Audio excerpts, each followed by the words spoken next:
At exactly 8:47 on September 14, 1943, inside a collapsing warehouse in southern Italy, a 23-year-old corporal from Pittsburgh realized he was about to die. His Browning automatic rifle, the weapon that had kept him alive through the night, had just seized. The barrel glowed cherry red in the dawn light filtering through shattered roof beams. The bolt was locked open. The chamber was empty, and 40 yards away, through the smoke and settling dust, he could hear German voices coordinating their final assault. Charles E. Kelly had exactly 30 seconds to decide whether to surrender or do something no soldier in the United States Army had ever attempted before. The warehouse smelled like cordite and blood and the acrid bite of burned wood. Kelly's hands were blistered, his fingertips raw from handling the superheated metal of his bar for 18 consecutive hours. His uniform was soaked through with sweat despite the cool morning air that leaked through the bullet holes pocking every wall. He crouched behind a stack of supply crates. Rations mostly, some medical supplies, nothing that would stop a rifle round, and listened to the Germans reorganizing in the rubble outside. His ears rang from the constant gunfire, a high-pitched whine that made it hard to think, hard to separate the sounds of his own ragged breathing from the crunch of boots on broken stone. He tried to work the bolt of the bar again, yanking it back with both hands, but the mechanism was fused solid. The rifle had fired over 2,000 rounds in the past day. It had done its job. Now it was just 16 pounds of useless steel. Kelly set it down gently, almost reverently, and wiped his face with a sleeve that came away streaked with soot and grime. His mouth was so dry his tongue stuck to his teeth. He'd finished his last canteen 4 hours ago. The morning light coming through the warehouse windows was wrong. Too bright, too clean, after the darkness of the night battle. It made the bodies visible. 3 Americans near the eastern wall, where the Germans had nearly broken through around midnight. 5 more near what used to be the loading dock. Kelly didn't look at their faces. The German voices were getting closer. He could make out individual words now. Vorwärts. Schnell. Deckung. Forward. Quick. Cover. They were spreading out, preparing to rush the building from multiple angles. Kelly had killed enough of them in the night to know they respected him, feared him even, but now they knew something had changed. His fire had stopped. They could hear it, that sudden silence where there had been controlled, disciplined bursts every time they tried to advance. He counted maybe 15 Germans in the immediate area, probably twice that number positioned further back. Against him, alone. The rest of his platoon was either dead, wounded, or had pulled back during the night thinking the warehouse was lost. He couldn't blame them. The warehouse should have been lost.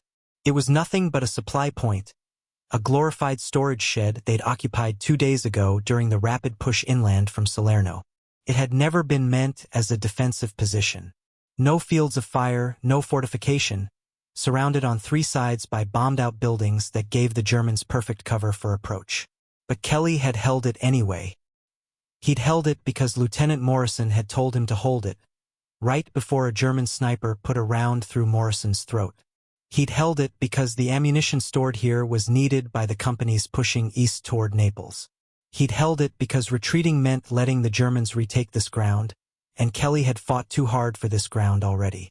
And he'd held it because something in Charles Kelly, something forged in the steel mills and street corners of Pittsburgh, something hardened by 23 years of learning that the world didn't hand you anything, that you took what you needed or you went without, that something refused to quit even when quitting was the only rational choice. The warehouse was a killing box now. Bodies sprawled in the doorways where German assault teams had tried to force entry. Spent shell casings covered the floor in brass drifts that shifted and clinked when Kelly moved. The air was thick with gun smoke, a gray fog that burned the eyes and coated the lungs. Every breath tasted like metal and sulfur. Kelly's eyes tracked across the warehouse interior, searching for anything useful. His M1 Garand leaned against the far wall. 8 rounds left in the clip. A bazooka tube with maybe 2 rockets lay near the body of Private Rodriguez. And there, stacked against the north wall in their wooden crate, the mortar rounds. M49A2 high-explosive shells for the 60mm mortar. Each one weighed over 3 pounds. Each one was designed to be dropped down a steel tube where the fixed firing pin would strike the primer and launch the round in a high arc toward a distant target. They were not designed to be thrown. They were not designed to be used as hand grenades. The safety pin and arming mechanism required the shell to experience the violent acceleration of a mortar launch before it would detonate on impact. Everyone knew that. It was written in the field manual. But Kelly was looking at those shells with the peculiar intensity of a man who had just run out of good options and was now evaluating the bad ones. The German voices were right outside now. He heard the metallic click of rifle bolts, the whispered commands of an officer organizing his men for the rush. They would come in waves, overwhelming his position with numbers and firepower. Even if his bar was working, even if he had unlimited ammunition, the mathematics of the situation were simple. One man couldn't hold this position indefinitely against a determined force. He'd already held it longer than any reasonable person would have expected. But Charles Kelly had never been reasonable. The thing about Kelly, the thing that made him simultaneously invaluable and infuriating to his commanding officers, was that he'd spent his entire life improvising solutions to problems that seemed unsolvable. Growing up in Pittsburgh during the Depression, the youngest of 7 kids in a neighborhood where nobody had enough of anything, you learned to be creative. You learned that official rules were just suggestions written by people who'd never been desperate enough to need an alternative. His father had worked the mills when there was work, which wasn't often enough. His mother had cleaned houses for rich families on Fifth Avenue, coming home with her hands cracked and bleeding, too tired to eat the dinner she'd prepared for her children. Kelly remembered being 8 years old and stealing coal from the rail yards because the alternative was freezing through a Pittsburgh winter in an unheated apartment. He remembered the police officer who'd caught him, who'd looked at this skinny kid with his burlap sack of coal, and had simply turned away, pretending not to see. You learned early that survival was about reading situations, about understanding what mattered and what didn't. The law said don't steal coal, but physics said you die without heat. Kelly chose physics. School was intermittent, a luxury between jobs. He'd worked as a delivery boy, a dockhand, a runner for numbers operations he was smart enough not to ask questions about. He'd learned to fight in alley brawls where losing meant going to the hospital or worse. He'd learned to shoot with a .22 rifle, hunting rabbits and squirrels in the hills outside the city, making every bullet count because bullets cost money they didn't have. By the time the war started, Kelly was 21 years old and had never held a job longer than 6 months. He drifted between employment, between apartments, between girlfriends who got tired of his restlessness. He had no real plan for his life beyond making enough money for rent and food and the occasional bottle of whiskey. When the Japanese bombed Pearl Harbor, Kelly saw the newsreels and felt something he'd rarely experienced: a clear sense of purpose. He enlisted in January 1942, lying about a juvenile arrest record that would have disqualified him. The Army took him because the Army was taking everyone who could walk and see. They put a Springfield rifle in his hands and discovered something remarkable. Charles Kelly could shoot. Not just competently, not just well. He could shoot. On the rifle range at Fort Benning, Kelly scored expert qualification on his first attempt with a borrowed weapon he'd never fired before. On the moving target course, he hit 47 out of 50 pop-up silhouettes, most of them with single shots to center mass. The range instructor, a career sergeant with 20 years of service, watched Kelly shoot and said, "Where the hell did you learn that?" Kelly shrugged. Pittsburgh. What the sergeant didn't understand, what most of the other recruits didn't understand, was that Kelly had spent his entire life calculating angles and distances and probabilities. When you're hunting rabbits for dinner, you don't get second shots. The noise scares everything away. You wait, you aim, you make it count. When you're fighting 3 guys in an alley, you don't waste movement on flashy punches. You identify the threat, you neutralize it, you move to the next one. Efficiency through desperation. The Army tried to make him a sniper. Kelly refused. Snipers worked alone, and despite his loner reputation, Kelly had learned that survival in combat meant being part of a unit. They made him a rifleman, then upgraded him to the bar when they realized he could handle the weapon's recoil and weight. The Browning automatic rifle was a beast, 20 pounds fully loaded, firing .30-06 rounds at 550 rounds per minute in full automatic. Most soldiers couldn't control it effectively. Kelly made it sing. But he was also a discipline problem. He skipped formations he considered pointless. He talked back to officers who gave stupid orders. He got into fights with soldiers who disrespected the civilians in North Africa where his unit first deployed. He spent more time in the stockade than some soldiers spent on leave. His company commander seriously considered transferring him to a labor battalion. Then they hit the beaches at Salerno on September 9, 1943, and everything changed. The landing was chaos, the kind of organized chaos that only happens when thousands of men try to assault a fortified beach while being shot at by an enemy who knows you're coming. Kelly's unit came ashore in the second wave, wading through surf that was already red with blood, past bodies floating in the tide. German artillery hammered the beach in a steady rhythm of explosions that threw sand and shrapnel and pieces of men into the air. Kelly kept moving. While other soldiers froze or panicked or tried to dig into the sand, Kelly moved up the beach toward the seawall, his bar held at the ready, his eyes scanning for targets. He saw a German machine gun nest firing from a concrete bunker 200 yards inland.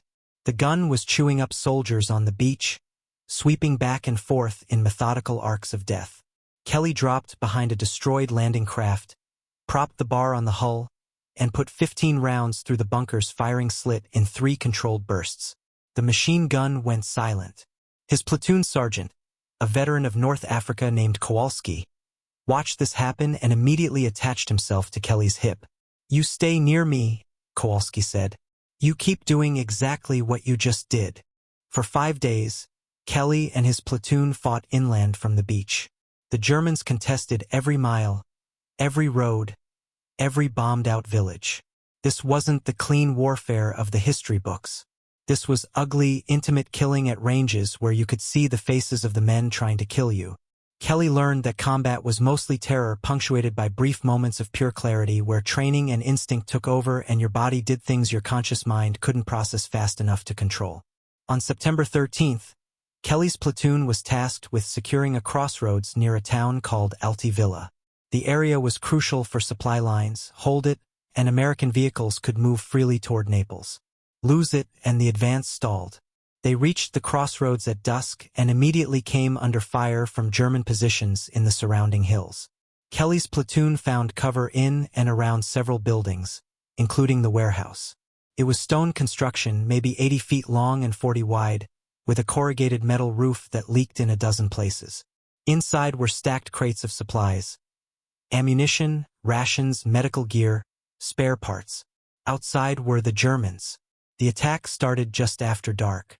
Probing movements at first, small teams testing the American perimeter trying to identify weak points. Kelly was positioned on the western side of the warehouse with his bar and a private named Higgins spotting for him. When he saw muzzle flashes from a building 200 yards out, Kelly laid down suppressive fire that drove the Germans to cover. "They're massing for a real push," Higgins said, his voice tight with fear. He was 19 years old and had been in combat for exactly 6 days. "Then we make them pay for it," Kelly said, checking his ammunition. He had 12 magazines for the bar, 20 rounds each. Not enough. Never enough. The German assault came at 21:30, according to Kelly's watch. A cheap thing he'd bought in Pittsburgh that somehow still worked. Mortar rounds started falling around the American positions, walking up and down the line in a pattern designed to suppress and demoralize.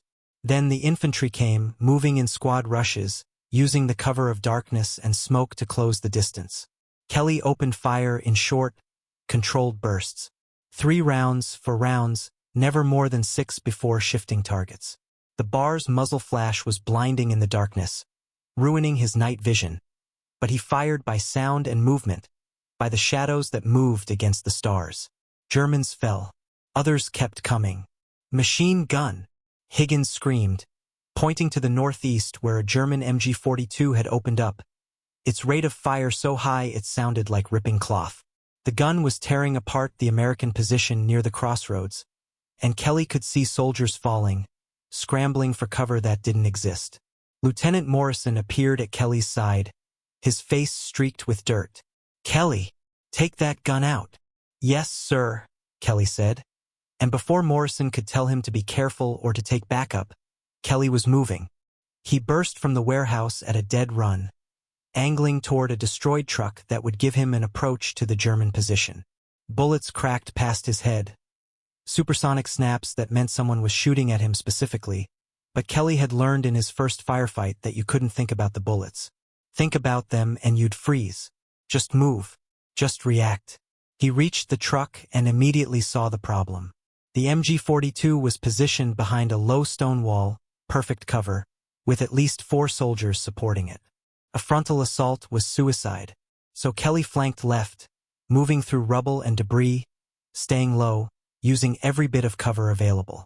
The German gunner was focused on the crossroads, traversing his fire back and forth, killing Americans with mechanical efficiency. Kelly got within 50 yards before they saw him. A German rifleman shouted and swung his weapon around. Kelly shot him first, 3 rounds from the bar that punched through the man's chest and spun him backward.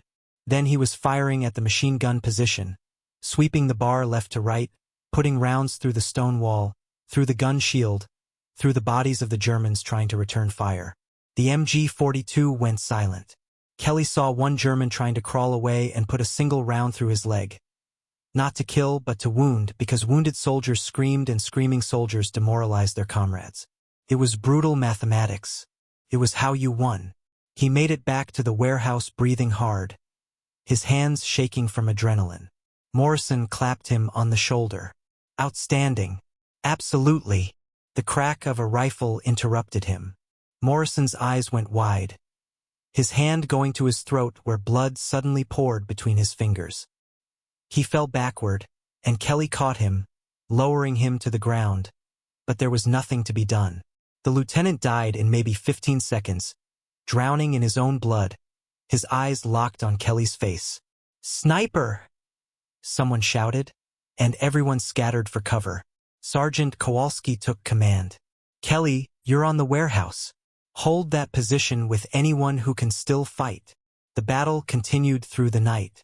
The Germans launched 2 more major assaults, both times nearly breaking through, both times driven back by coordinated American fire. Kelly burned through his bar magazines with deliberate precision, each burst carefully aimed, never wasting ammunition. When soldiers would panic and start firing wildly, Kelly would shout at them, "Aimed shots! Make them count!" Around midnight, the German pressure intensified on the eastern side of the perimeter. Kelly could hear the fighting, could hear Americans calling for ammunition, for reinforcements. Kowalski's voice came through the darkness. "Fall back! Everyone fall back to secondary positions." But the warehouse wasn't a secondary position. It was isolated, exposed, surrounded. Kelly realized with cold clarity that if they tried to evacuate now, they'd be cut down in the open. The Germans had fire superiority, had positioned themselves perfectly to catch retreating soldiers in a crossfire. "We're staying," Kelly announced to the maybe 15 soldiers still in the warehouse with him. Most of them looked at him like he was insane. "We fall back now, we die in the street. We hold here, we have cover, we have ammunition, and we make them pay for every foot." A corporal named Jensen shook his head. "That's suicide, Kelly." "Everything's suicide," Kelly shot back. "At least this way we take some of them with us." Not everyone agreed with his logic. Over the next hour, small groups of soldiers decided to risk the withdrawal. Kelly didn't stop them. This wasn't his command to make. But he stayed. And a handful stayed with him, Rodriguez with the bazooka, Higgins with his M1, 3 others whose names Kelly barely knew. Young men who trusted his competence enough to gamble their lives on it. By 2 o'clock, Kelly realized they weren't getting reinforced. The radio was dead, probably destroyed by shrapnel. The other American positions had either fallen or pulled back. The warehouse was an island now, and the tide was coming in. The Germans seemed to realize it too. Their tactics changed from assault to siege. They set up positions around the warehouse and maintained steady suppressive fire, probably waiting for dawn when they could coordinate a final overwhelming attack. Kelly rotated his small group around the building, never letting the Germans predict where fire would come from, conserving ammunition, returning fire only when targets presented themselves clearly. Rodriguez took a round through the shoulder around 4 o'clock and bled out before they could get a tourniquet tight enough. Higgins caught shrapnel from a grenade around 5:30. Not dead, but unconscious, useless. One by one, Kelly's soldiers fell. By the time the eastern sky started lightening toward dawn, Kelly was effectively alone. He'd moved his position twice during the night, dragging his ammunition with him, setting up new firing points to keep the Germans guessing. Now he was crouched behind the supply crates on the western wall, his bar propped on a crate of rations, watching the shadows resolve into distinct shapes as dawn broke. The German assault came with the sun. Kelly heard the commands, saw the soldiers rising from their positions, moving forward in a coordinated rush. He opened fire, the bar hammering against his shoulder, brass ejecting in a golden stream. Germans fell. Others kept coming. His last magazine. 20 rounds. Kelly made each one count, spacing his bursts, picking targets with the cold calculation of a man who knew he was watching his own death approach. 15 rounds. 10. 5. Empty. He reached for another magazine that wasn't there. The bolt locked back on the bar. Chamber empty. Kelly tried to work the action, realized the barrel was seized, and felt a strange calm settle over him. This was it, then. This was how Charles Kelly died. In a warehouse in Italy, holding a position that didn't matter strategically, fighting for men who'd already retreated, alone except for corpses and a conviction that retreat was somehow worse than death. The Germans were 40 yards away now, close enough he could see their faces. Young men like him, scared like him, trying to survive a war they hadn't started, just like him. Kelly looked at the mortar rounds. M49A2 shells. High explosive, impact fused, but designed to detonate only after the acceleration of a mortar launch armed the internal mechanism.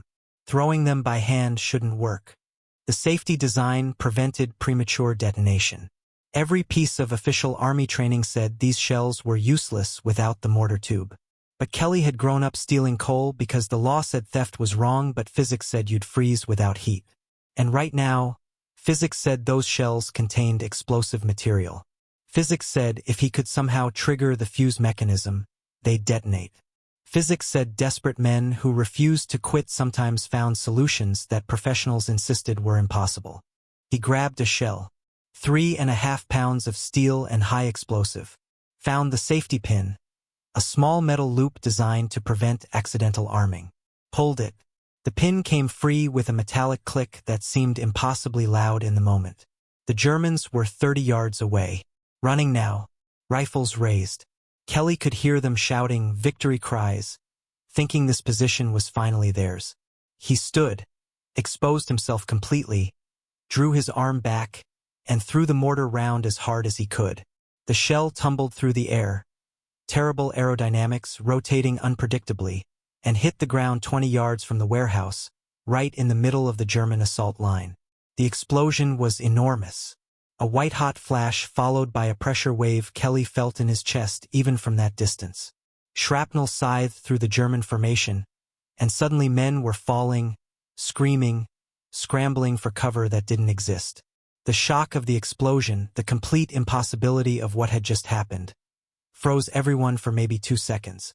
Kelly grabbed another shell, pulled the pin, threw. This one landed short, but the explosion still caught 3 Germans in its radius. Blood and dirt fountained upward.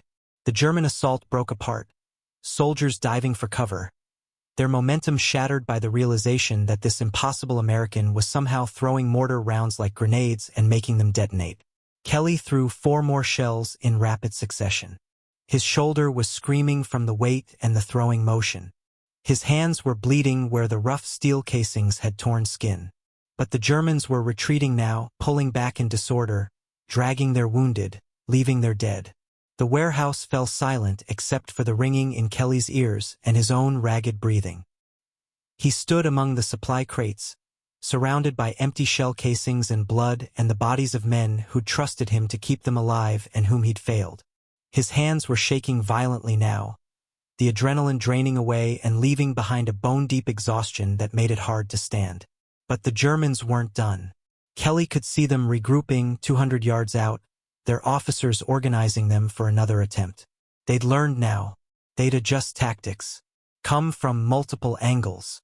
Use more suppressive fire. They had the numbers. They had the time. Kelly had, at most, 6 mortar rounds left. He needed more options.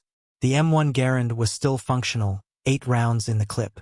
Kelly grabbed it, checked the action, found a position near the southern window. When the Germans started moving again, he fired carefully, 1 shot at a time, forcing them to take cover, disrupting their coordination. 8 shots. 8 different targets, not all hits but all close enough to matter. The Garand's clip ejected with its distinctive ping and Kelly was empty again. The bazooka. Rodriguez had died next to it, his blood pooling around the weapon. 2 rockets left. Kelly had fired a bazooka exactly twice in training, hardly an expert, but the principle was simple. Point it at something you want destroyed. Pull the trigger. Try not to die from the backblast. He saw a German machine gun team setting up behind a low wall. Perfect target. Kelly hefted the bazooka onto his shoulder, sighted through the crude optics, and fired. The rocket streaked across the space between them, trailing white smoke, and impacted directly on the machine gun position. The explosion obliterated the gun and its crew. German soldiers nearby dove for cover, their suppressive fire interrupted. 1 rocket left. Kelly fired it at a cluster of Germans trying to mass for another assault. The explosion scattered them, killed at least 2, wounded several others. Then the bazooka was useless weight and Kelly threw it aside. Back to the mortar rounds. He threw 3 more in quick succession, spacing his targets, trying to make the Germans think there were multiple defenders in the warehouse instead of just one insane corporal who'd figured out how to weaponize ammunition that wasn't supposed to work this way. The explosions echoed across the battlefield. More German casualties. More chaos in their ranks. And then, impossibly, Kelly heard American voices. Reinforcements. A platoon from Baker Company, pushing up the road, firing as they advanced. The Germans, caught between Kelly's warehouse and the fresh American unit, broke contact and withdrew in disorder. The battle was over. Kelly sat down hard, his back against the supply crates, and stared at nothing. His mind was blank, scoured clean by exhaustion and adrenaline withdrawal. When the American soldiers entered the warehouse, calling out clearance commands, Kelly didn't respond. Couldn't respond. He was looking at the bodies of Rodriguez and Higgins and the others, trying to remember their faces from before they died, finding he couldn't quite manage it. Jesus Christ, someone said. A Lieutenant Kelly didn't know. How many were you? Kelly didn't answer immediately. When he did, his voice was hoarse from shouting and smoke inhalation. Just me. For the last few hours. Just me. The body count came later, pieced together from the aftermath. Roughly 40 German dead in the immediate area around the warehouse. Dozens more wounded. Machine gun nests destroyed. An assault broken. A position held that every reasonable tactical assessment said should have fallen. All because one man from Pittsburgh had decided the rulebook didn't apply when you were fighting for your life. The Medal of Honor ceremony happened months later, stateside, in a clean office that smelled like furniture polish instead of blood. Some general whose name Kelly immediately forgot pinned the medal to his uniform and shook his hand and said words about bravery and sacrifice and the American spirit. Photographers snapped pictures. Officers smiled. Kelly stood at attention and thought about Rodriguez bleeding out in the dark. About Higgins with half his head gone. About Lieutenant Morrison drowning in his own blood. About 40 German soldiers he'd killed. Young men with families and girlfriends and plans for their lives that didn't include dying in a warehouse in Italy because some American corporal was too stubborn to quit. The medal was heavy. The ribbon was blue, dotted with white stars. It meant Kelly had done something extraordinary, something beyond the call of duty. But standing there in that clean office, Kelly couldn't reconcile the word extraordinary with what had actually happened. He'd improvised. He'd survived. He'd refused to surrender. That was all. Nothing heroic about it. Just desperation and instinct and a lifetime of learning that quitting got you killed. They made him an instructor after that, assigned to training facilities in the States. He taught young soldiers how to shoot, how to move under fire, how to think tactically. He was good at it, patient in a way that surprised him, able to break down complex skills into manageable pieces. But he never talked about the warehouse. When students asked about his Medal of Honor, he'd deflect, change the subject, redirect their attention to the training task at hand. Because what was there to say? That war was mostly terror and chaos? That medals were given for moments of desperation that felt nothing like the heroism in the recruiting posters? That the men who died were just as brave as the men who survived? They'd just been unlucky with bullet trajectories and shell fragments? That Kelly wasn't a hero, just a survivor, and the difference between those categories was mostly random chance? He went home to Pittsburgh after the war ended, moved into a small apartment near where he'd grown up, got a job at a steel mill. The work was hard and hot and dangerous, but Kelly found he preferred it to civilian comfort. Something about the physical labor, the risk, felt more honest than the peacetime world where people talked about the war like it had been some grand adventure instead of the ugliest thing humanity had ever organized. He married eventually, a woman named Dorothy who worked as a secretary and who had the good sense not to ask too many questions about the parts of Kelly's past he didn't want to discuss. They had 2 kids. Kelly taught them to shoot, taught them to fight, taught them that the world was brutal and unforgiving and you survived by being tougher than your circumstances. But he also taught them kindness, taught them to help people who needed it, taught them that strength meant protecting those weaker than yourself. The nightmares came irregularly. Some months he'd sleep fine. Other months he'd wake up 3 times a night, drenched in sweat, hearing German voices in the darkness, feeling the weight of the bar in his hands, throwing mortar rounds that never seemed to explode until they did.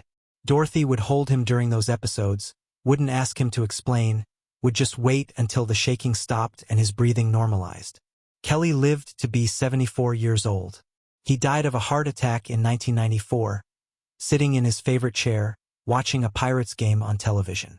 At his funeral, the Army sent an honor guard.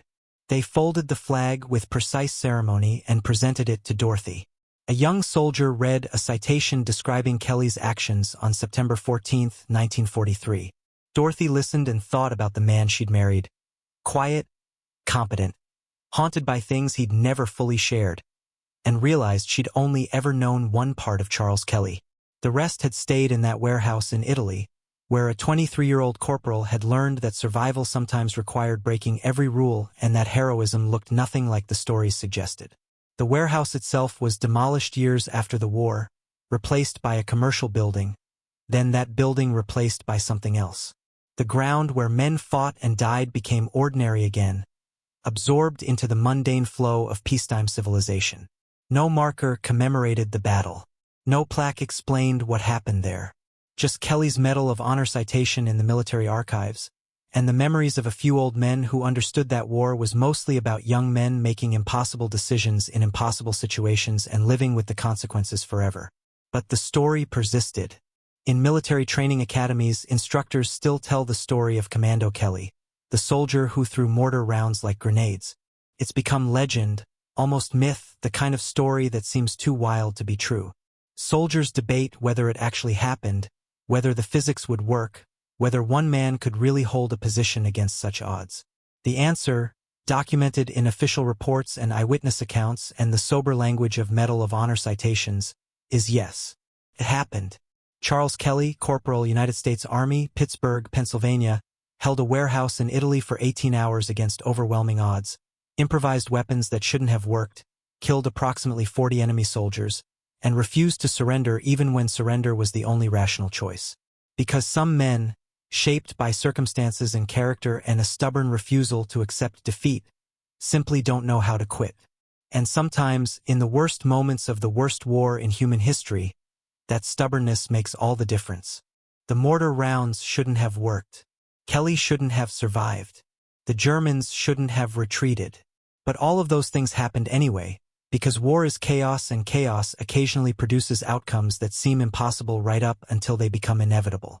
Charles Kelly threw mortar rounds by hand and they exploded because he needed them to explode, because desperation sometimes rewrites the rules of physics, because a man from Pittsburgh had learned long before the war that survival belongs to those who refuse to accept the limitations other people insist are absolute. That's the story. That's what happened on September 14, 1943, in a warehouse in Alti Villa, Italy. A corporal with a jammed rifle and 6 mortar rounds and a lifetime of learning that impossible just means nobody's been desperate enough to try it yet. If you found this story as incredible as we did, please hit that subscribe button. There are dozens more untold stories from World War II that deserve to be heard. Give this video a like if Commando Kelly's actions left you speechless. And leave a comment.